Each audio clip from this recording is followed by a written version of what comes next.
नमस्कार मित्रों, आपका स्वागत है स्टडी टू की सक्सेस में। आज हम पढ़ने वाले हैं chapter 9 the making of national movement. ये चैप्टर हमारे एनुअल एग्ज़ाम के पर्सपेक्टिव से बहुत इम्पोर्टेंट है। क्लास 8 हिस्ट्री का बहुत इम्पोर्टेंट चैप्टर है। ये चैप्टर काफ़ी लेंदी है, इसलिए एग्ज़ाम से पहले इसको क्विकली रिवाइज करना ज़रूरी है। इसलिए मैं आपके लिए इसकी समरी लेके आया हूँ। तो चलिए शुरुआत करते हैं। कहानी कुछ इस प्रकार से शुरू होती है। थोड़ा सा आपको बैकग्राउंड दे देना चाहिए। आपने अभी तक पूरी हिस्ट्री की बुक पढ़ी, उसमें आपने पढ़ा कि ब्रिटिश आए, उन्होंने हमने भारत पे कब्जा किया, उन्होंने फिर धीरे धीरे धीरे उन्होंने पॉलिसीज़ लाए और वो पॉलिसीज़ पे किसका कैसा इफ़ेक्ट पड़ा समाज में और हमारी वुमेंस पे, हमारे ट्राइबल्स पे, हमारे जो फैक्ट्री ओनर्स हैं, आयरन स्मेल्टर्स हैं, वीवर्स हैं, उन पे क्या क्या इफ़ेक्ट पड़ा इन पॉलिसीज़ का, वो आपने देखा। हमारे एजुकेशन सिस्टम पे क्या इफ़ेक्ट पड़ा वो भी आपने देखा। और इन सब में आपने देखा कि डिससेटिस्फैक्शन ब्रिटिश के प्रति था, क्योंकि हमारा एक्सप्लॉयटेशन किया जा रहा था ब्रिटिश की ओर से। इसलिए हम लोग डिससेटिस्फाई थे ब्रिटिश की पॉलिसीज से और ईस्ट इंडिया कंपनी से। उसके बाद नेशनलिज्म का इमरजेंस देखने को मिलता है। पहले तो 1857 का रिवॉल्ट होता है, आपने पढ़ा है चैप्टर 5 में। ये रिवॉल्ट वहीं डिससेटिस्फैक्शन की वजह से हुआ था, लेकिन ये अनसक्सेसफुल रहा, क्योंकि इसके बहुत सारे रीज़न थे, वो चैप्टर 5 में आप पढ़ चुके हैं। लेकिन अब ये रिवॉल्ट अनसक्सेसफुल रहा, लेकिन ये नहीं भारत ने सोचा कि आज़ादी अब नहीं मिलेगी। आज़ादी पाने की जो कॉन्शियसनेस थी वो 1870s में भी दिखाई देने लगी थी, क्योंकि उस समय बहुत सारे पॉलिटिकल एसोसिएशंस फॉर्म होने लगे थे। जैसे पूना सार्वजनिक सभा है, इंडियन नेशनल कांग्रेस भी उसी टाइम में बनी और बॉम्बे प्रेसिडेंसी एसोसिएशन उसी टाइम में बनी थी। और ये जो डिससेटिस्फैक्शन था वो और ज़्यादा इंटेंसिफाइड हो गया जब ब्रिटिश ने आर्म्स एक्ट लाया, वर्नाकुलर प्रेस एक्ट लाया और एल्बर्ट बिल लाया। इन तीन चीज़ों की वजह से ये तीन मेन रीज़न थे जिसकी वजह से ये जो डिससेटिस्फैक्शन था और बढ़ गया और आक्रोश में आ गए भारतीय ब्रिटिश के खिलाफ। आर्म्स एक्ट 1878 में ये था कि इंडियंस जो हैं वो आर्म्स को पोसेस नहीं कर सकते। पोसेसिंग आर्म्स डिसअलाउड था इंडियंस के लिए। वर्नाकुलर प्रेस एक्ट में था कि कोई भी न्यूज़पेपर है, अगर ब्रिटिशर्स को यानी कि गवर्नमेंट को कुछ भी उसमें ऑब्जेक्शनेबल लगता है तो उस पर वो कार्रवाई कर सकती है फ्रीली, उसको कोई रोक टोक नहीं होगी। एल्बर्ट बिल 1883 में आया, उसमें दिया गया था, हमारे फेवर में ही था वो, लेकिन वो बिल विद्रॉ हो गया। उसमें था कि यूरोपियन पर्सन और ब्रिटिशर्स का जो ट्रायल है कोर्ट में वो इंडियन जज भी कर सकते हैं। ये इसमें प्रावधान था इस बिल में। और जब ये बिल विद्रॉ हुआ तो भारत को लगा कि एक ऑल इंडियन ऑर्गेनाइजेशन की ज़रूरत है जो हमारा बात रख पाए ब्रिटिशर्स के सामने। तब 1805 में इंडियन नेशनल कांग्रेस का गठन हुआ। बॉम्बे में यानी कि आज का जो मुंबई है वहाँ पर 72 डिग्लेट्स मेंबर मिले और उन्होंने इंडियन नेशनल कांग्रेस का स्थापना की। इस तरीके से इंडियन नेशनल कांग्रेस का फॉर्मेशन हो जाता है, यानी कि कहानी एक नया मोड़ लेती है इंडियन नेशनल कांग्रेस बनने के बाद। अब पहले तो इंडियन नेशनल कांग्रेस मॉडरेट्स की तरह वर्क करती थी एज अ मॉडरेट। मॉडरेट समझिए, मॉडरेट मतलब ये होता है कि वो कोई भी कैंपेन नहीं करती थी, बहुत ही एग्रेसिव नहीं होती थी, कोई प्रोटेस्ट कोई वायलेंस नहीं करती थी ब्रिटिश के खिलाफ।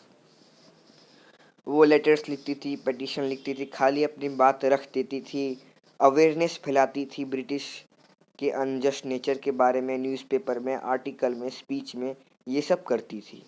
उसको पॉलिटिक्स ऑफ प्रेयर्स भी बोला जाता था, लेकिन वो नॉन वायलेंट थी। कोई बहुत एग्रेसिव होकर कैंपेन प्रोटेस्ट करना, हंगर स्ट्राइक ये सब नहीं करते थे। मॉडरेट्स जो थे इंडियन नेशनल कांग्रेस के, और वो उनकी कुछ डिमांडें भी थी कि जो हमारा एडमिनिस्ट्रेशन था उस वक्त का, उसका इंडियनाइजेशन हो, इंडियन पीपुल हाई पोजीशन पे रहे गवर्नमेंट में। पहले उस समय नहीं रहते थे। और फिर उन्होंने रिपल करवाया आर्म्स एक्ट को, और वर्नाकुलर प्रेस एक्ट को भी उन्होंने रिपल करवाया, और उन्होंने ये भी डिक्लेयर करा कि जो ब्रिटिश रूल है वो पॉवर्टी का कारण है, फेमिन का कारण है, अकाल पड़ गया है, उन्होंने टैक्सेस बहुत बढ़ा दिए हैं, उनका जो इंडियन लेबर्स का साथ जो उनका व्यवहार है वो बिल्कुल ठीक नहीं है, और वो बेसिकली समाज में अवेयरनेस क्रिएट करते थे ब्रिटिश के खिलाफ। अनजस्ट नेचर जो था उनका, उनके खिलाफ वो अवेयरनेस क्रिएट करते थे, न्यूज़पेपर लिखते थे, आर्टिकल लिखते थे, स्पीच लिखते थे, उसमें वो ब्रिटिश को क्रिटिसाइज करते थे। फिर अब कांग्रेस का एक नया फेज आता है। पहले तो मॉडरेट थे, पॉलिटिक्स ऑफ प्रेयर करते थे, लेटर लिखते थे, पिटीशन लिखते थे, और एकदम दया भावना से काम करते थे। लेकिन अब इंडियन नेशनल कांग्रेस में रेडिकल्स आते हैं, यानी कि एक्सट्रीमिस्ट्स आते हैं। इनका तरीका चेंज रहता है, ये वायलेंट रहते हैं, ये प्रोटेस्ट करना चाहते हैं, ये वायलेंटली हमारा जो इंडिपेंडेंस है उसको लेना चाहते हैं, कैंपेन करना चाहते हैं ब्रिटिश के खिलाफ। ये थोड़ा सा वायलेंट थे, एग्रेसिव थे आज़ादी को लेकर। और इसमें 3 बहुत इम्पोर्टेंट लीडर्स भी थे, लाल बाल पाल, लाला लाजपत राय, बाल गंगाधर तिलक, बिपिन चंद्र पाल। ये मेन उस समय के लीडर थे, एक्सट्रीमिस्ट थे ये लोग, और ये एक्सट्रीमिस्ट दल को लीड करते थे। और फिर 1905 में वाइसराय कौन थे? कर्जन थे। उन्होंने बंगाल का पार्टीशन कर दिया। पेपर पे तो ये दिखाया गया कि उनको थोड़ा सा एडमिनिस्ट्रेशन करने में दिक्कत आ रही है, इसलिए उन्होंने बंगाल का डिवीज़न कर दिया, क्योंकि बंगाल बहुत बड़ा था उस समय। उस समय का बिहार, उड़ीसा, झारखंड उस समय बंगाल में ही आता था। तो एडमिनिस्ट्रेशन इजी करने के लिए उन्होंने बंगाल का पार्टीशन कर दिया। ये तो बात पेपर पे थी, लेकिन असल में ये था कि बंगाल की जो एकता है उसको तोड़ा जाए और बंगाल की जनता को डिवाइड किया जाए। ये मेन मोटो था। और इसके खिलाफ रेडिकल्स ने अपने तरीके में विरोध किया और मॉडरेट्स ने अपने तरीके में विरोध किया। और उसी समय स्वदेशी मूवमेंट चलाया गया, जो बंगाल में काफ़ी स्ट्रॉन्ग था। ये केवल बंगाल में स्ट्रॉन्ग था। आप आगे जाके पढ़ेंगे कि जो नेशनलिज्म है पूरी दुनिया में, मतलब पूरे भारत में स्प्रेड होता है, लेकिन ये अभी बंगाल तक ही जो स्वदेशी मूवमेंट है, बंगाल के थोड़ा आसपास की एरिया में तक ही सीमित है ये। और आंध्रा में भी सेम मूवमेंट को वंदे मातरम मूवमेंट कहा गया। और इसमें ये था कि आप ब्रिटिश की चीज़ों को बॉयकॉट करें, उनकी चीज़ें ना खरीदें, ना बेचें, पूरी तरीके से ब्रिटिश का बॉयकॉट कर दें, उनके गुड्स को आप ना खरीदें और अपनी चीज़ें बनाएं, अपनी चीज़ें पहनें, अपनी चीज़ें यूज़ करें और ब्रिटिश को नुकसान दें। क्योंकि उस समय ब्रिटिश का बहुत बड़ा मार्केट बंगाल में होता था, और अगर बंगाल के लोग ब्रिटिश गुड्स को ख़रीदना बंद कर देंगे तो ब्रिटिश को बहुत लॉस हो सकता था उस वक्त। उसके बाद एक इम्पॉर्टेंट फेज़ आता है इंडियन हिस्ट्री का। उस समय बहुत सारी इम्पॉर्टेंट चीज़ें होती हैं। फर्स्ट 1906 में मुस्लिम लीग फॉर्म होती है। ये मुस्लिम लीग फॉर्म होती है, इसकी आगे बहुत बड़ी कहानी है पार्टीशन के टाइम में, वो आपको आगे बताएंगे। 1906 में फॉर्म हो जाती है मुस्लिम लीग ढाका में। उसके बाद मैंने बताया था कि एक्सट्रीमिस्ट और जो मॉडरेट्स थे उनका काम करने का तरीका बिल्कुल अलग था। एक अलग वे में थे, एक अलग वे में थे, इसलिए अब कॉन्फ्लिक्ट होना तो जायज़ है। इसलिए 1907 में कांग्रेस स्प्लिट हो जाती है, यानी कि टूट जाती है। इसे सूरत स्प्लिट भी कहा जाता है, क्योंकि सूरत सेशन में ये स्प्लिट हो गया था, टूट गई थी कांग्रेस।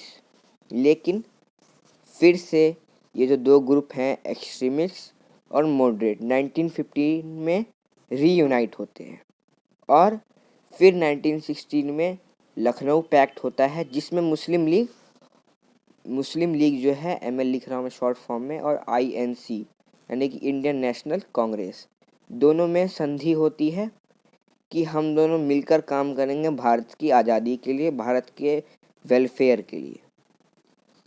यानी कि बहुत इंपॉर्टेंट डेडलाइंस आई थी अभी 1906, 1907, 1915, 1916।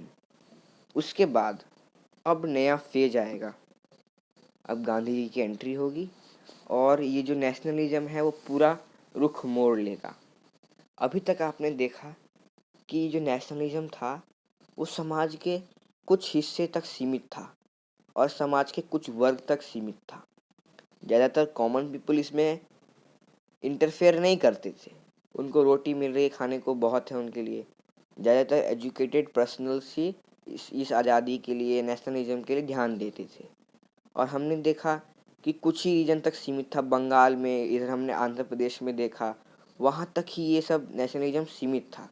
अभी तक ये नेशनलिज्म मास तक नहीं पहुँचा था, यानी कि फुल इंडियन सब कॉन्टिनेंट में ये पूरी तरीके से नेशनलिज्म नहीं पहुँचा था। लेकिन 1999 के बाद, यानी कि 1919 के बाद, ये जो मास नेशनलिज्म था जहाँ अभी तक कुछ जगह तक सीमित था, वो मास तक पहुँच गया। उसके कुछ रीजंस रहे होंगे क्यों पहुँचा भैया मास तक। उसकी रीज़न ये रहे, सबसे पहला रीज़न तो था वर्ल्ड वॉर। वर्ल्ड वॉर की वजह से डिफेंस एक्सपेंडिचर हमारा, ये जो हमारी गवर्नमेंट थी उसका बढ़ गया। एक्सपेंडिचर बढ़ने से जो नॉर्मल गुड्स हैं, दूध दही, जो नॉर्मल कॉमन पीपल की नीड रहते हैं, बेसिक नीड्स हैं, उनका दाम काफ़ी बढ़ गया। तो कॉमन पीपल जो अब तक ये सब चीज़ों से दूर थे, वो भी आ गए ब्रिटिश के खिलाफ। कॉमन पीपल आ गए ब्रिटिश के खिलाफ। और उस समय ब्रिटिशर्स जो वर्ल्ड वॉर में भाग ले रहे थे, उनके पास तो आबादी कम थी, उनको सोल्जर्स चाहिए थे। तो वो विलेजर्स से लोगों को बंदी बना के सप्लाई करते थे सोल्जर्स की। तो विलेज में भी उनके लिए गुस्सा फूटा, विलेज भी उनसे गुस्सा हो गया, क्योंकि उनके लोगों को वॉर में ले जा रहे थे। बहुत सारे लोग शहीद भी हो गए, बहुत सारे लोगों को क्षति हुई। अब जब मास में नेशनलिज्म फैल गया तो हमको एक मास लीडर चाहिए होता है जो इसको संभाले, इसकी बागडोर को संभाले। इसलिए उसी वक्त महात्मा गांधी आए। वो 1950 में आ चुके थे साउथ अफ्रीका से। उन्होंने कुछ लोकल मूवमेंट किए चंपारण में, खेड़ा में, और उन्होंने अहमदाबाद में सक्सेसफुली मिल वर्कर स्ट्राइक की थी। तो शुरुआत में थोड़े से बहुत लोकल तरीके से मूवमेंट्स कर रहे थे। लेकिन 1919 में उन्होंने रॉलेट सत्याग्रह किया, जो रॉलेट एक्ट के विरोध में था। ये इंडिया का फर्स्ट ऑल इंडिया स्ट्रगल कहा जाता है ब्रिटिश के अगेंस्ट। ये फर्स्ट ऑल इंडिया स्ट्रगल था ब्रिटिश के अगेंस्ट। ये 1919 में चालू हुआ था और गांधी जी का तरीका काफ़ी नॉन वायलेंट था। जैसे मॉडरेट्स का था वैसे ही था। हंगर स्ट्राइक पे बैठना, धरना देना, ये सब ज़्यादा करते थे। वो वायलेंट बिल्कुल पसंद नहीं था उनको। अहिंसा परमो धर्म उनका सिद्धांत था। 6 अप्रैल 1919 को उन्होंने a day of non violent opposition to this act announce किया था। लेकिन फिर उसी वक्त 13 अप्रैल 1919 में जलियांवाला बाग हो गया। आपको सबको पता ही है, जनरल डायर ने जलियांवाला बाग में जो एक ही रास्ता था जाने का उसको बंद कर दिया और अंधाधुंध गोलियां चलवा दी। बहुत सारे लोग मारे गए और बहुत क्षति पहुंची वहाँ के लोगों को। अमृतसर में है जलियांवाला बाग। तो इस वजह से उन्होंने, गांधी जी ने इसको कॉल ऑफ कर लिया, रॉलेट सत्याग्रह। और इसके बाद जब जलियांवाला मैसेकर हुआ तो बहुत सारे लोगों ने अपना टाइटल्स देना चालू कर दिया और बहुत सारे लोगों ने ब्रिटिश के खिलाफ बहुत अपोज हो गए। और इस जलियांवाला बाग से क्या हुआ, जो सिख कम्युनिटी थी वो भी ब्रिटिश के खिलाफ आ गई। जो एक कम्युनिटी अब तक दूर थी वो भी अब ब्रिटिश के खिलाफ आ चुकी थी। अब 1920 में एक खिलाफत इशू हुआ तुर्की सुल्तान थे खिलाफत। वो मुस्लिम के बहुत इंपॉर्टेंट लीडर थे, भगवान की तरह लोगों को पूजते थे तुर्की सुल्तान को, जिनका नाम था खिलाफत। उनका कुछ ऑटोमन अंपायर से जुड़ा हुआ है। वर्ल्ड वॉर वन में उनकी टेरिटरी को एनेक्स कर लिया गया।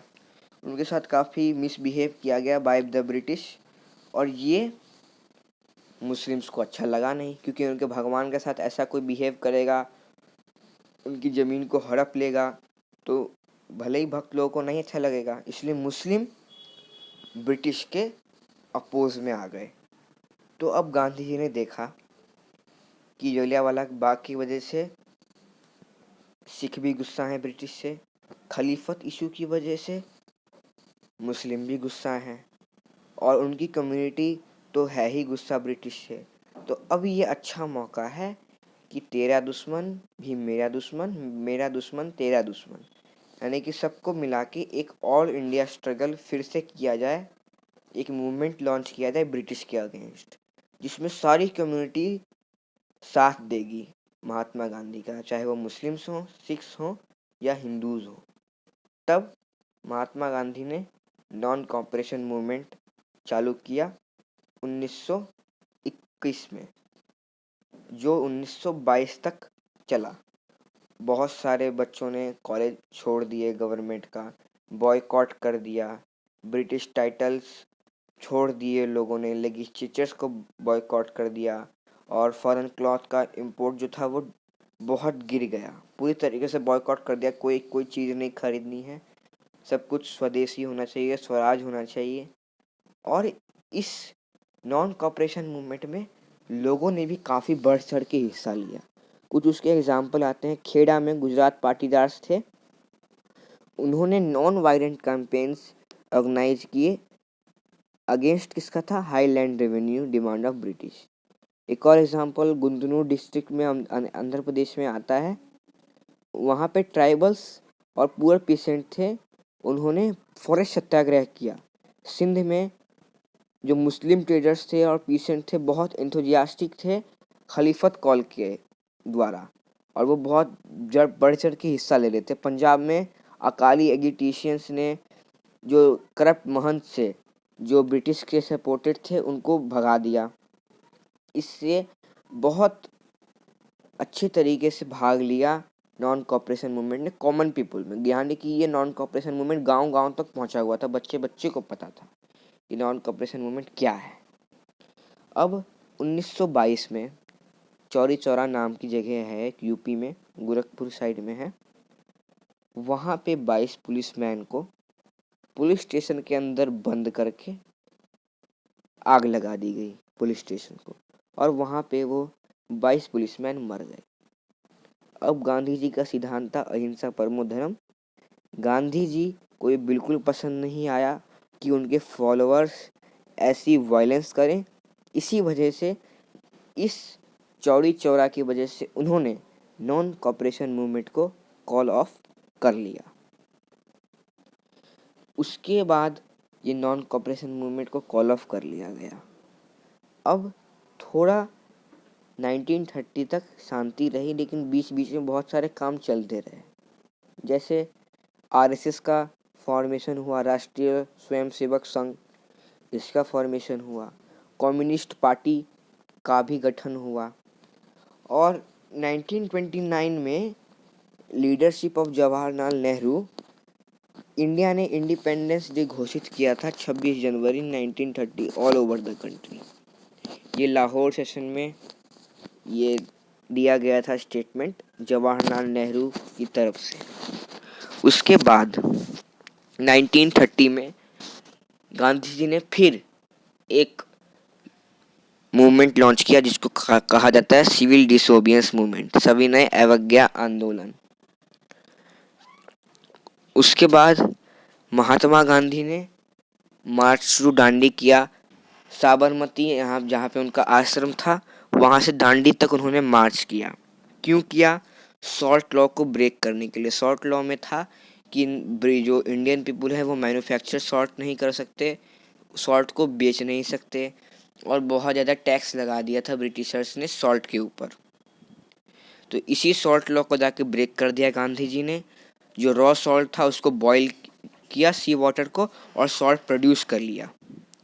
उन्होंने गैदर किया नेचुरल सॉल्ट को और ये सॉल्ट लॉ के खिलाफ था, तो उनको जेल भी हुई थी। और इतना सारा जो अभी तक हमने मूवमेंट पर रॉयलेट सत्याग्रह पढ़ा, नॉन कॉपरेशन पढ़ा और अभी हमने सिविल डिसोबियंस पढ़ा, मार्च टू दांडी पढ़ा, उस वजह से गवर्नमेंट ऑफ इंडिया एक्ट 1935 आया, जिसमें हम लोगों को प्रोविंशियल ऑटोनॉमी दे दी गई। यानी कि इलेक्शन हुए, जनरल इलेक्शन 1937 में, 1935 में एक्ट आया, 1937 में इलेक्शन हुए, जिसमें से 11 प्रोविंसेस में 7 में इंडियन नेशनल कांग्रेस जीती। यहाँ तक तो एक फेज था। अगला पार्ट नेक्स्ट वीडियो में। Thank you for watching.